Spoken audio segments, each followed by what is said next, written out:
One of the biggest decisions any person who plays poker will ever make is whether to try and go professional. But if you're considering it, this video gives you 5 reasons why you should become a pro and 5 reasons why you shouldn't, even if you're a winning player. So to start off with the affirmative, here are 5 reasons you should become a poker professional. Reason number 1, you've been a consistently winning player over a long period of time in the game that you intend to play professionally. There are 3 parts to that sentence though, and parts 2 and 3 people very often forget. It doesn't take long to start dreaming in poker. Many look at their last 3 months of results, upward graphs filled with green, and project their win rate forward and suddenly imagine how much more money they could be making playing poker than working their dreary regular job. Even the worst players in the game will have runs like that. It is absolutely vital that at a bare minimum, and I mean minimum, you have 1,000 live hours tracked or 100,000 hands online. For tournaments, it's exponentially higher. You'll need at least 5,000 online tournaments under your belt, while in the live arena, you'll never actually reach your true long-term ROI for live tournaments. But let's assume you have a solid win rate over a large sample. Take that win rate and reduce it by 20%. You may think that you'll continue to improve over time, and that's true, you should, but so may your opponents. More importantly, it's safer just to assume that at least part of your results is due to favorable variance, even if it's built on a foundation of being a solid winning player overall. And once you've made that adjustment, if the income is still attractive to you and you can put in the volume, then yes, you should maybe give becoming a professional poker player serious thought. Reason number 2, you are adaptable, unencumbered, and able to take risks. Poker is often described as a game for young men, but that's only because it's usually this demographic who have the life circumstances that enable them to be adventurous, tolerant of risk, able to make mistakes, and willing to pursue one's dreams and glory. To do that though, you cannot start with heavy financial burdens, mortgages, dependents, etc. It is necessary to be able to ask yourself, what is the worst that could happen? And for the answer to that question to be something that you can tolerate. So if you have the time to put in the study and volume and can afford to fail and potentially start over, then regardless of your demographic profile, a professional poker career may well be for you. Reason number 3, you live an ordered life. Among poker players, this trait is the rarest, but also the most essential. And what makes it so rare is that it's the very thing that most people find attractive about poker that undermines them, the freedom and flexibility. It's the most dangerous thing in attracting people who absolutely should not be choosing poker as a career, and that's because being a professional poker player does not mean a life without structure. It means a rigid structure that is self-imposed and self-accountable. This means you're still setting the alarm, making your bed in the morning, not skipping the exercise routine, doing the laundry, eating healthy food, being mindful of birthdays of friends and family, having hobbies and activities away from the game, and of course, adhering to a strict study regime that takes up a lot of time so that you're always improving. Most of all, it means having the word professional actually means something more than just what you do for a living. And I mean that seriously. Someone who plays poker for a living without the discipline is no more a professional poker player than someone who's flipping burgers at McDonald's as a professional chef. In practice, it means you're someone who avoids other forms of gambling, you're actively thinking about where your edge comes from, and when you're playing, you're generally positive to be around just as you would be with customers at a restaurant.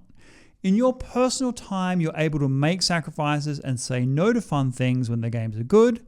You do the boring stuff. Reason number 4, you are self-aware and you're able to act on that awareness.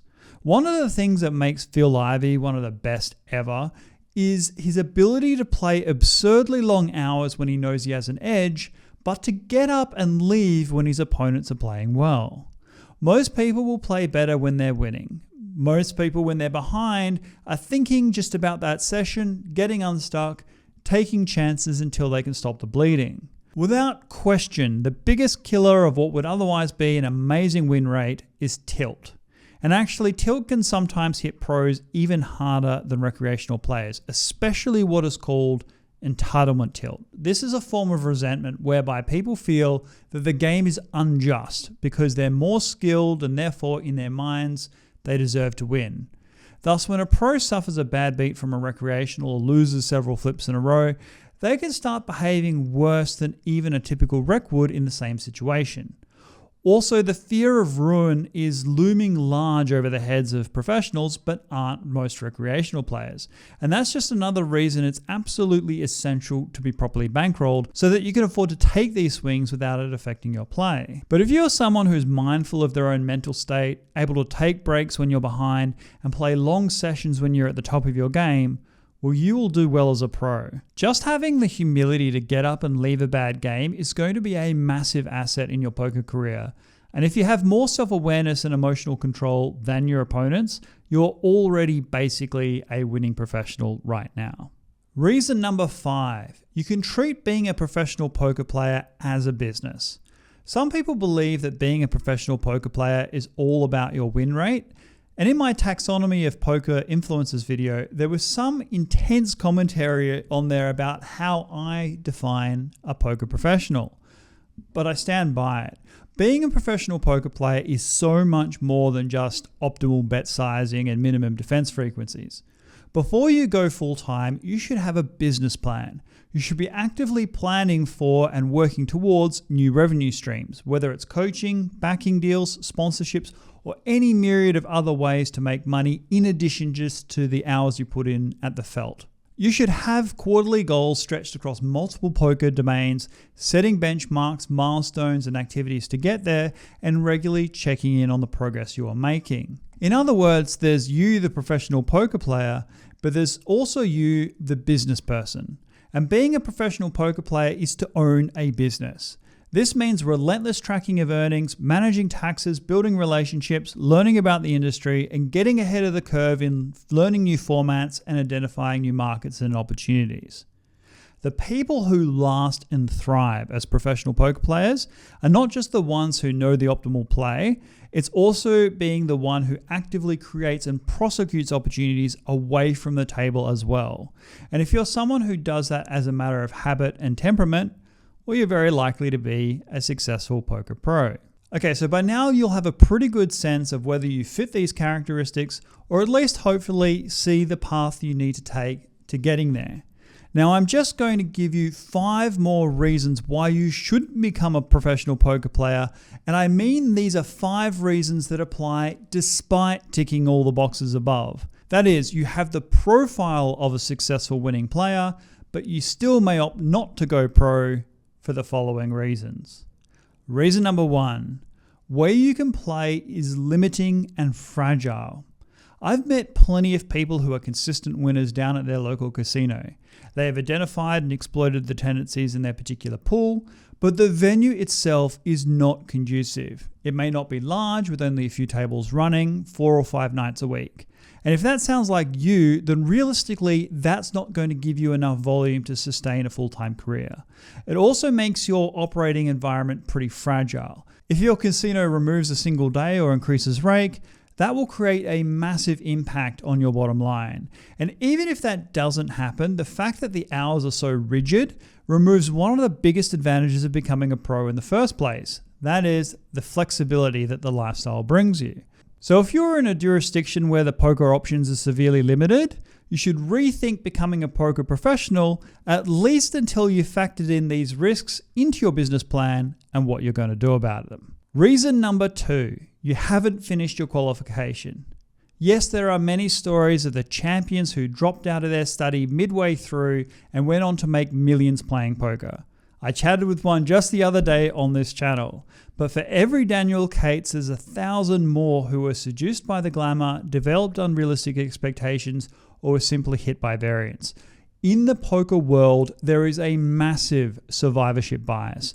Most people don't make it, and even those that do quite often fail multiple times first. So it's really, really important that you complete your qualification, be it a trade, university degree, some kind of vocational accreditation, as part of going professional, not instead of it. And not only is this good risk management, it's also good training in its own right. Finishing what you start, having grit and perseverance, these are great traits for a poker pro. And the great thing about poker is that it's not a short career window like tennis or football. You really can afford to take some time out and get those life runs on the board first. Moreover, even if you are ultimately a successful poker pro, there will probably come a point in your journey where making money from cards will not feel like enough. Having something else you can do while you take a break that feels different and special, even if it's just for a short period of time or for volunteering, it's going to be really helpful to you. And if you are in a position where you need to rebuild or supplement your bankroll, which most people are going to do at some stage, then the greater earnings potential that you have from a good qualification is going to be a huge benefit to you and get you back into the game faster. Moreover, psychologically, it's going to give you greater confidence and strength at the felt, knowing that there is something you can fall back on if and when you need to, and that will give you more fearlessness when you're playing the game. Reason number 3, your primary drive in poker is just to make as much money as possible. I know that this might seem strange, but there is an opportunity cost to poker. Just because you are good at taking calculated risks at the table doesn't mean that professional poker player is the optimal investment of your time, because as a business, poker has a lot of problems. Obviously, it's super competitive, there's a low barrier to entry, and it doesn't scale easily beyond a certain level. If your primary goal is just to make as much money as possible and you don't really care how, then other businesses hold way more promise.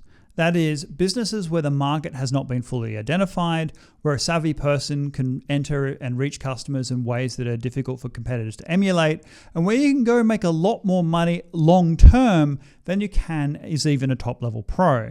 And there's nothing wrong with just wanting to make money in life. But if your goal is to make, say, $1 million as fast and as quickly as you possibly can, then sure, you could win a satellite and make the final table of the main event, but there are more surefire ways of achieving your $1 million goal just through old-fashioned buying and selling. The reason to play poker is first that you're attracted to the flexible lifestyle, but also that you just love the game and could not imagine doing anything else. Reason number 4. Being a semi-professional works for you. A semi-professional is just a long-term winning player whose primary income nevertheless comes from another source, for example, a job. And I know many people that turned pro for a while, but then decided to go back to a normal career and yet continued to play and crush the games a couple of nights a week.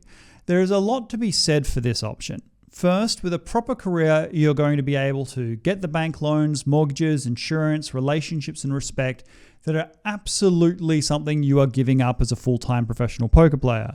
It's also easier to be more well-balanced with the sense of order and regulation maintained just because of the lifestyle. Being a semi-professional gives you the best of both worlds in many ways. You'll enjoy playing poker because you're not doing it to death, and with the extra revenue you make, you can go traveling and play in the major series with your holidays. And then if you do happen to win a major open tournament and 1,000x your bankroll, well, maybe you just retire early. And if you don't win, well, your lifestyle is in no way adversely affected. And in actuality, there's a certain natural optimization with this pathway. Semi-pros tend to play only at the most profitable hours, Friday nights, weekends, etc., and are often less likely to go on tilt because for these players, poker is as much relaxation as it is competition, and under no circumstances is their bankroll going to be threatened regardless of what happens. So if you're currently a winning player who's enjoying the work-life balance, well, there's nothing whatsoever compelling you to go pro full-time, and if you want to have a family, career, investments, well, you might already be hitting the sweet spot. Reason number 5. The last reason not to become a full-time pro is that it never hurts just to continue building up your bankroll even more. Yes, you should absolutely set a hard deadline on that so you don't constantly put off pursuing your dreams. Some people are like that. The more common thing is that people jump into being a full-time pro before they're ready. They experience a heavy downswing that in hindsight is inevitable. They're wiped out and then have to go save up in a job they hate for ages before maybe trying all over again. This cycle of playing and crashing out, starting over, well, this would have been broken in most cases if they'd just saved up an extra year or two before they started going pro. That extra time to save gives you more padding for downswings, more time to explore lower cost destinations or find better games.